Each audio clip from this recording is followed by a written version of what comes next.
Bohol. Pinuntahan ka. Oo, pinuntahan ako sa Bohol. Matindi, lupit. Kaya ka talaga namin nakilala dahil sa physical atcha. For the record, hindi ako nag-apply. Right. So iba nag-a-apply. I May don't ganun know. ba? May narinig ako na nagsasubmit ng mga resume Okay. nila, pero ganun, yung athlete cards. Ah. Pero sa akin, hindi ako nag-apply. Hindi ka nag-apply. Dahil alam ko, yung laban na yon sa season 1 saka season 2, grabe yung demanding, very demanding yung sports na yun. Mm-hmm.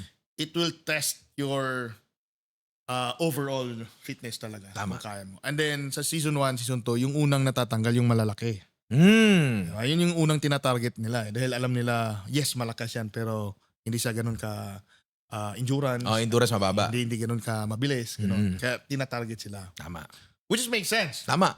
Kaya sabi ko, actually, paano nangyari yung question? Paano nangyari?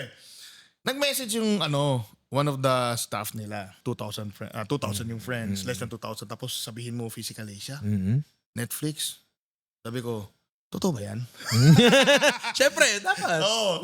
Sinasakyan ko lang, hindi seryoso. Hindi ako seryoso. Dahil, number one, ano lang yan eh. Nag-chat lang eh. Ang dali-daling mag-chat Oo. eh. Oh. Sabi ko, sige.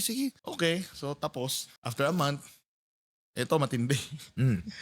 Nandun sa Bohol. Oh.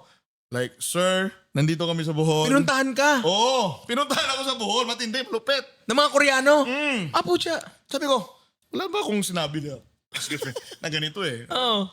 Sila pumunta, di pinuntahan ko na lang. Tama. Andun eh. Pero hindi pa rin siya nagsabi na you're hired. Walang ganon. Walang ganon. Kinukuha lang yung yung picture, yung mga sizing, yung ganon lang. Last week ng October ata, nag-send na ng contract. Kontrata na agad. NDA muna. NDA muna. Wow, NDA Parang digit to Sabi ko, why not? Sige, nandito na tayo. So nung panahon na nag-send na ng NDA, doon ka na na-convince na, totoo to. Totoo.